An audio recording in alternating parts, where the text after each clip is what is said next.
Hello दोस्तों, नमस्कार। स्वागत है आपका आज के सेशन में। आज का सेशन दोस्तों एसएसटी सामाजिक विज्ञान का होने वाला है, जिसमें आपको टॉप 45 प्रश्न देखने को मिलेंगे। एक एक प्रश्न बहुत ही महत्वपूर्ण है, इसलिए दोस्तों इस सेशन को देखकर जरूर जाएं।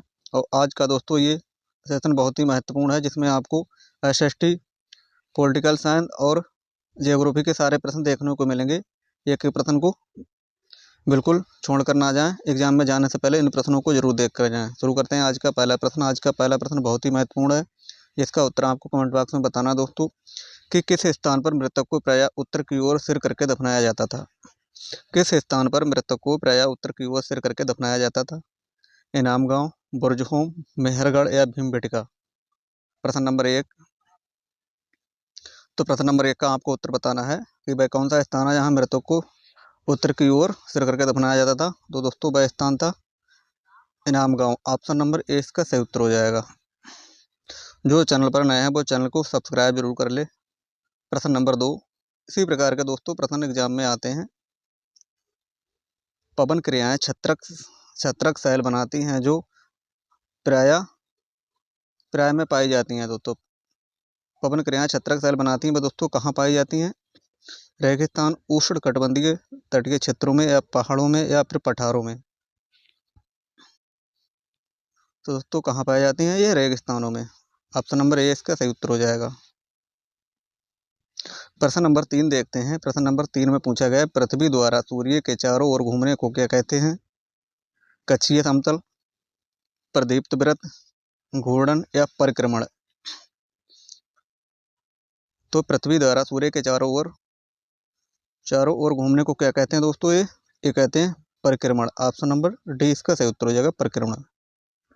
देखते हैं प्रश्न नंबर 4 को। प्रश्न नंबर 4 में पूछा गया है, लद्दाख में पाए जाने वाले गंपास खाली जगह हैं क्या है दोस्तों?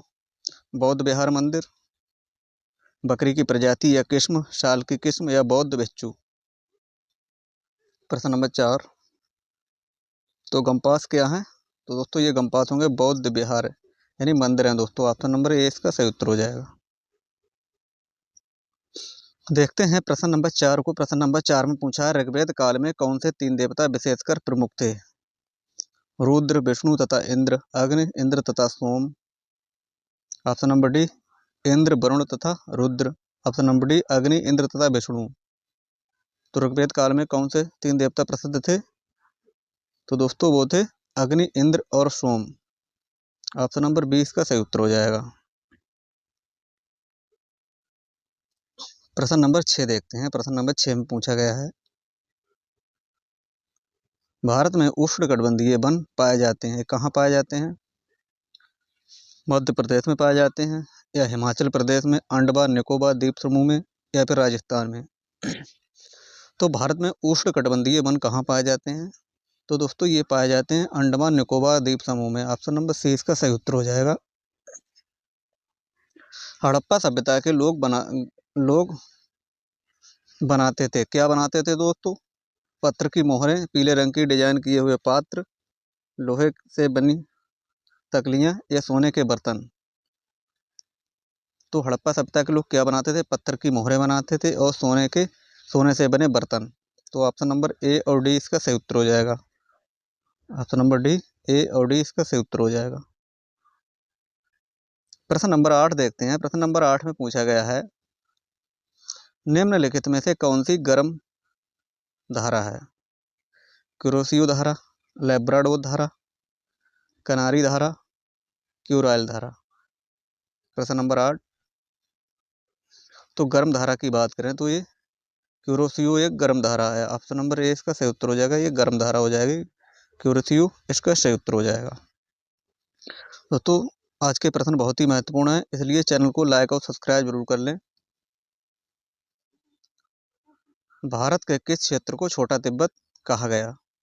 हिमाचल प्रदेश, लद्दाख, अरुणाचल प्रदेश या फिर सिक्किम। तो भारत के किस क्षेत्र को छोटा तिब्बत कहा गया है? प्रश्न नंबर 9 का आपको उत्तर बताना। तो कैसे कहा गया है?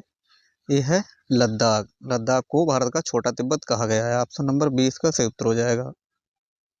बात करें प्रश्न नंबर 10 की। प्रश्न नंबर 10 में पूछा गया है, संविधान के किस अनुच्छेद के अंतर्गत अस्पष्टता के कारण किसी अयोग्यता को लागू करना कानून के अनुसार एक दंडनीय अपराध है।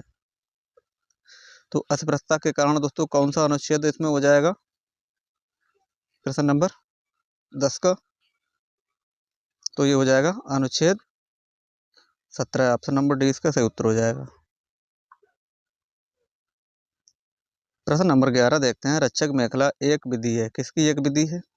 जल संरक्षण की, मृदा निर्माण की, बागवानी की, या फिर मृदा संरक्षण?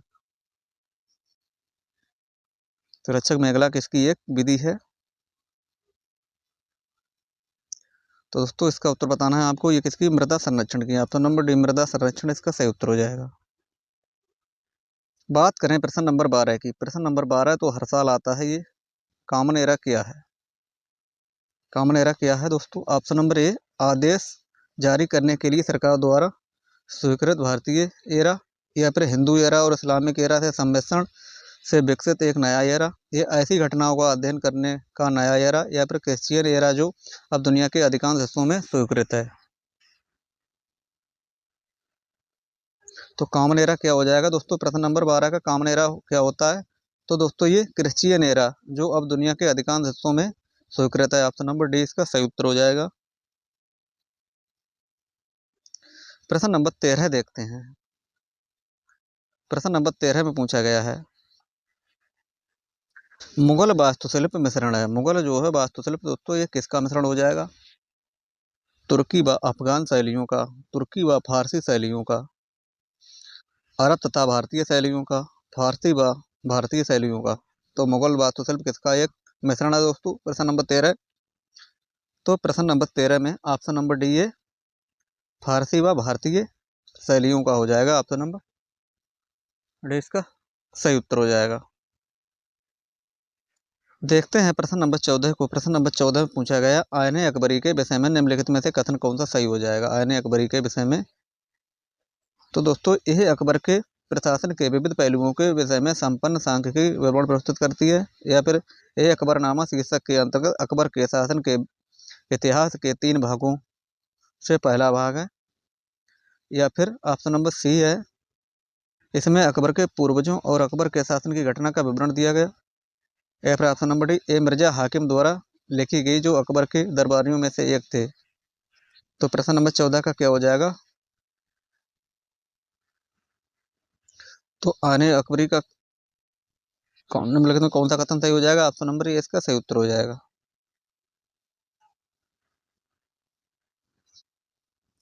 प्रश्न नंबर 15 देखते हैं। प्रश्न नंबर 15 में पूछा गया दोस्तों, ऋग्वेद मूल रूप से निम्नलिखित किस भाषा में रचित है? पाली, संस्कृत, प्राकृत या ब्राह्मी? तो ये ऋग्वेद किस भाषा में रचा गया है? तो दोस्तों ये संस्कृत में। ऑप्शन नंबर बी संस्कृत इसका सही उत्तर हो जाएगा। बात करें प्रश्न नंबर 16 की। प्रश्न नंबर 16 में पूछा गया है, हिंदू उत्तराधिकारी संशोधन अधिनियम 2005 मृतक पिता की संपत्ति के शासन का अधिकार प्रदान करता है।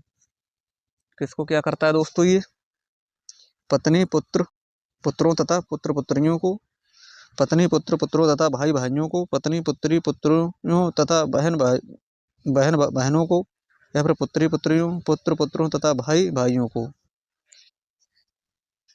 उत्तर आपको बताना है। इसका उत्तर क्या हो जाएगा दोस्तों?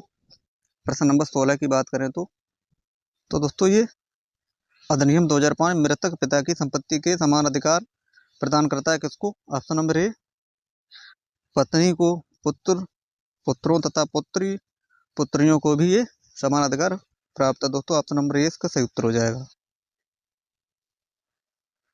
प्रश्न नंबर बात करें 17 की। प्रश्न नंबर 17 में पूछा गया है, निम्नलिखित में कौन सा महाद्वीप आकार में सबसे छोटा है? तो इसमें सबसे छोटा महाद्वीप पूछा गया है जो आकार में सबसे छोटा है।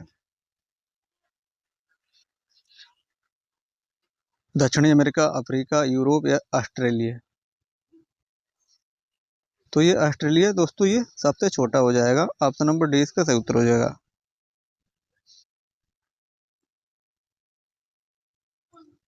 प्रश्न नंबर 18 की बात करें। प्रश्न नंबर 18 में पूछा गया है, राजा हर्षवर्धन के दरबारी कवि बाणभट्ट ने उनकी जीवनी हरिश्चंद्र निम्नलिखित किन भाषाओं में लिखी? प्राकृत, हिंदी, उर्दू या संस्कृत? तो दोस्तों ये संस्कृत में लिखी गई। ऑप्शन नंबर डी संस्कृत का सही उत्तर हो जाएगा। देखते हैं प्रश्न नंबर 19 को। प्रश्न नंबर 19 में पूछा गया है, पृथ्वी के निकट स्थित खनिजों को बाहर निकालने के लिए निम्नलिखित में से किस विधि का प्रयोग किया जाता है? आखनन, कूपक, कूपकी खनन या फिर विवृत खनन? प्रश्न नंबर 19। तो दोस्तों ये खनिजों को बाहर निकालने के लिए आखनन का प्रयोग किया जाता है। ऑप्शन नंबर ए इसका सही उत्तर हो जाएगा। देखते हैं दोस्तों प्रश्न नंबर 20। प्रश्न नंबर 20 में पूछा गया है, निम्नलिखित में से किस क्षेत्र को विश्व का फलोद्यान कहा जाता है? भूमध्य रेखीय क्षेत्र, सवाना क्षेत्र, भूमध्य सागरीय क्षेत्र या टुंड्रा क्षेत्र? प्रश्न नंबर 20। तो भूमध्य सागरीय क्षेत्र को दोस्तों विश्व का फलोद्यान कहा जाता है। ऑप्शन नंबर सी इसका सही उत्तर हो जाएगा। ऑप्शन नंबर सी इसका सही उत्तर हो जाएगा दोस्तों। प्रश्न नंबर 21 देखते हैं। प्रश्न नंबर 21 में पूछा गया है, ब्राजील में पाया जाने वाला कंपोस्ट खाली जगह है क्या है? ये एक जनजाति है, एक उष्णकटिबंधीय घास का मैदान है या एक परंपरागत नृत्य है, एक उष्णकटिबंधीय पशु है दोस्तों? तो ब्राजील में पाया जाने वाला कंपोस्ट ये क्या है? प्रश्न नंबर 21 है। तो दोस्तों ये क्या हो जाएगा? ये हो जाएगा उष्णकटिबंधीय घास का एक मैदान हो जाएगा ब्राजील में पाया जाने वाले कंपोस्ट। प्रश्न नंबर 22 देखते हैं। प्रश्न नंबर 22 में पूछा गया है, किस काल में कर प्रथा का विशिष्ट महत्व था? महाजनपद, गुप्त, हड़प्पा सभ्यता, वैदिक काल? किस काल में कर प्रथा का विशिष्ट महत्व था? प्रश्न नंबर 22। तो दोस्तों वह महाजनपद था। ऑप्शन नंबर ए महाजनपद इसका सही उत्तर हो जाएगा। महाजनपद। प्रश्न नंबर दोस्तों 23 देखते हैं। प्रश्न नंबर 23 में पूछा गया है, किसके वायसराय काल में भारत की राजधानी कलकत्ता से दिल्ली स्थानांतरित हुई? Lord Curzon, Lord Hardinge, Lord Reading, Lord Reading? दोस्तों यहाँ पे लिख दिया लॉर्ड डलहौजी।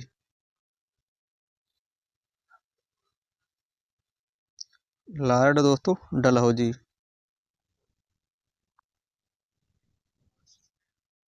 तो प्रश्न नंबर 23 का आपको उत्तर बताना है। प्रश्न नंबर 23 का क्या उत्तर हो जाएगा? तो किसके वायसराय काल में भारत की राजधानी तो दिल्ली से कलकत्ता से दिल्ली स्थानांतरित हुई? प्रश्न नंबर 23।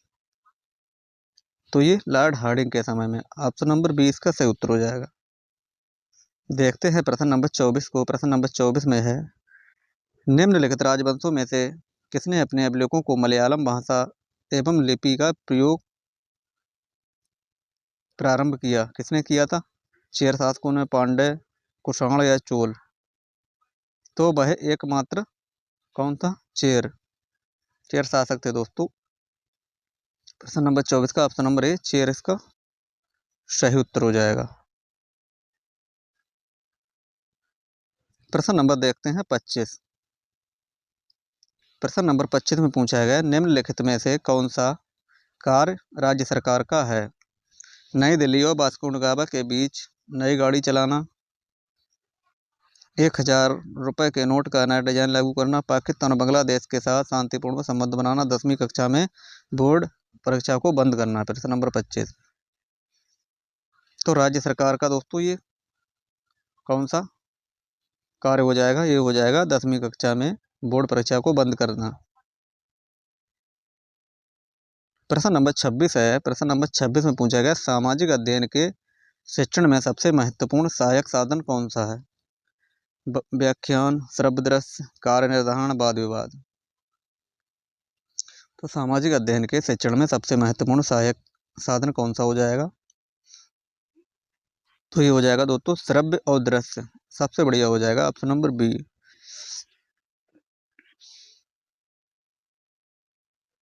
प्रश्न नंबर 27 देखते हैं, आत्मीय सभा की स्थापना किसने की? राजा राम मोहन राय, रामजी रनाड़े, देवेंद्रनाथ टैगोर, आत्माराम पांडुरंग?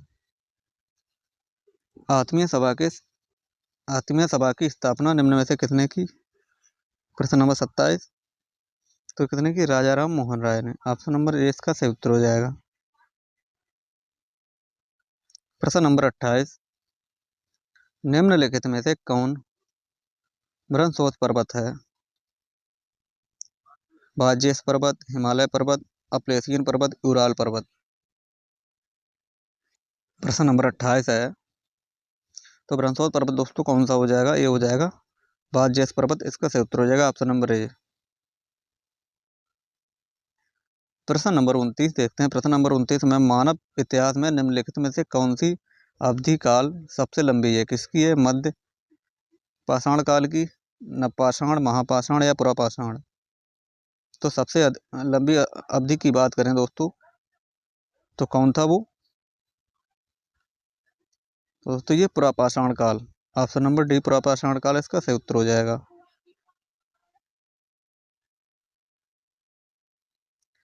प्रश्न नंबर 30। अभिलेखागार वह स्थान है जहाँ क्या होता है? ऐतिहासिक पांडुलिपियों तथा दस्तावेजों को रखा जाता है। खुदाई में पाई गई पशुओं और पक्षियों की हड्डियों को रखा जाता है।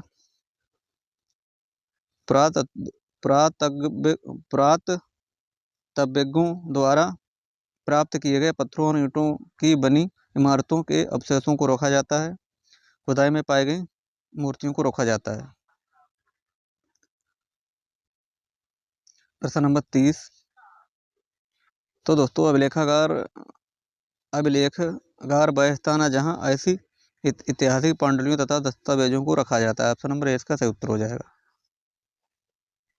प्रश्न नंबर 31 है। निम्नलिखित में से कौन सा आखेटक खाद्य संग्रह के एक स्थान से दूसरे स्थान की ओर घूमने का कारण नहीं है? कौन सा इसमें से नहीं हो जाएगा? एक स्थान पर रहने से संसाधनों में कमी हो जाती थी। उन जानवरों का पीछा करना वे शिकार करते थे। संसाधनों के लिए अन्य आखेटक संग्रह समूह से संघर्ष करना पड़ता था या फिर जल संसाधनों की खोज के लिए। प्रश्न नंबर 31। तो दोस्तों प्रश्न नंबर 31 का ऑप्शन नंबर सी ये कारण नहीं था। ऑप्शन नंबर सी इसका सही उत्तर हो जाएगा।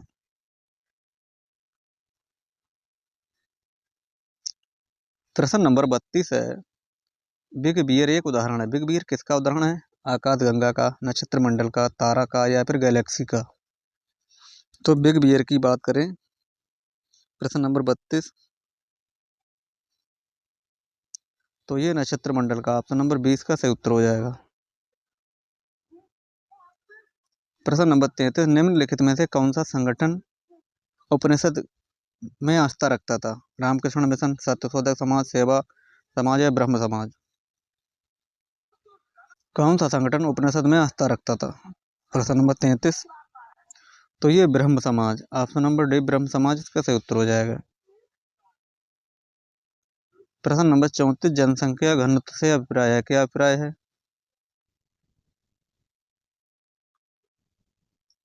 किसी विशेष क्षेत्र में रहने वाले लोगों की संख्या, एक निश्चित अवधि के दौरान लोगों की संख्या। ऑप्शन नंबर डी भूपृष्ठ पर लोगों के फैलने का स्वरूप, पृथ्वी के पृष्ठ के एक इकाई क्षेत्र में रहने वाले लोगों की संख्या। प्रश्न नंबर 34 है। जनसंख्या घनत्व से क्या अभिप्राय हो जाएगा? तो दोस्तों इसका अभिप्राय हो जाएगा एक निश्चित अवधि के दौरान लोगों की संख्या। ऑप्शन नंबर 20 का सही उत्तर हो जाएगा। प्रश्न नंबर 35 है। प्रश्न नंबर 35 में पूछा गया है निम्नलिखित में से कौन सी विशेषता बौद्ध और जैन दोनों में से है?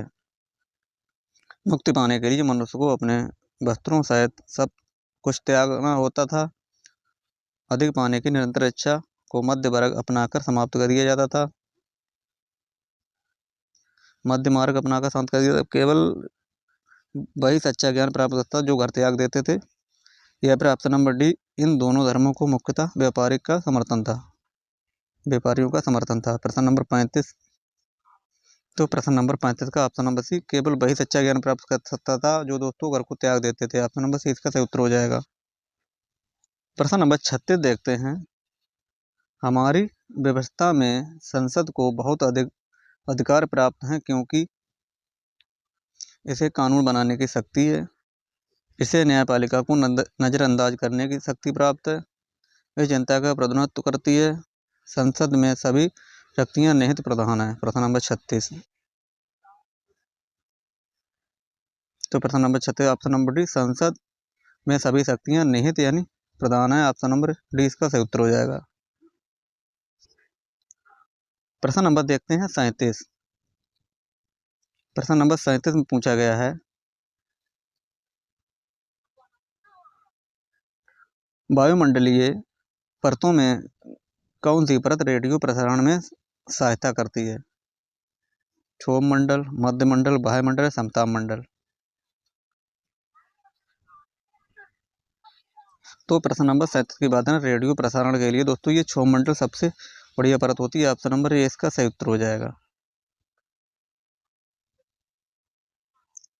प्रश्न नंबर 38, ईस्ट इंडिया कंपनी ने 1661 में बंगाल में हुगली नदी के किनारे फैक्ट्री स्थापित की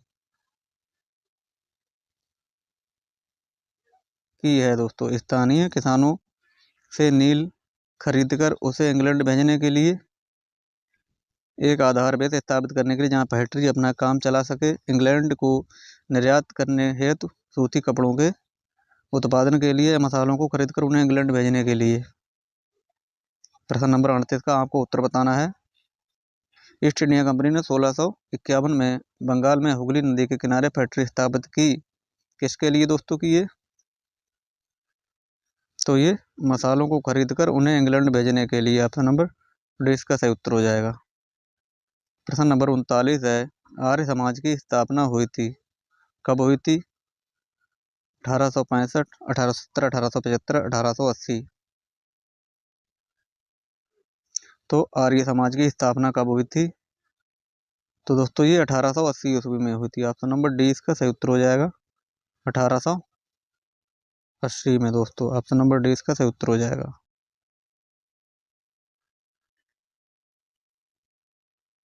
प्रश्न नंबर 40 है, दान व्यवस्था के अंतर्गत बुनकर और सौदागर के बीच निम्नलिखित में से कौन सा रूप है? प्रश्न नंबर 40 का आपको उत्तर बताना है। तो दोस्तों ये हो जाएगा, सौदागर से न्यूनतम बोली पर सूत खरीदा जाता था और कपड़ा ऊंची बोली पर बेचा जाता था। ऑप्शन नंबर 20 का सही उत्तर हो जाएगा। प्रश्न नंबर 41 है, मध्यकालीन असम में पाइक निम्नलिखित में से क्या है? पाइक पानी लाने के लिए, अनबारी सेना के लिए, बलात मजदूर या बागान में काम करने वाले मजदूर। तो पाइक क्या हो जाएगा ये दोस्तों? ये हो जाएगा बागान में काम करने वाले मजदूर। ऑप्शन नंबर डी इसका सही उत्तर हो जाएगा।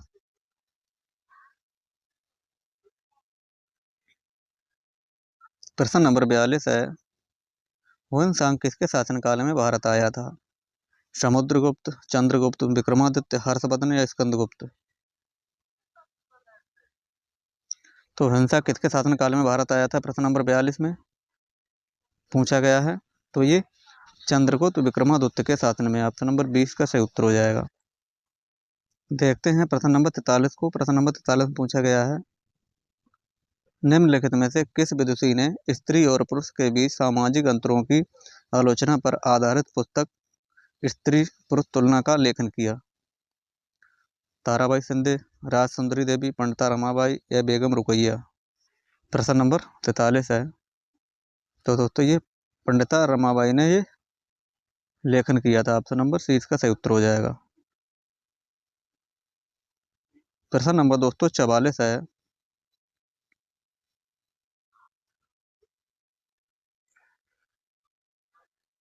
भारत लोगों का एक समूह था जिसका उल्लेख ऋग्वेद में मिलता है।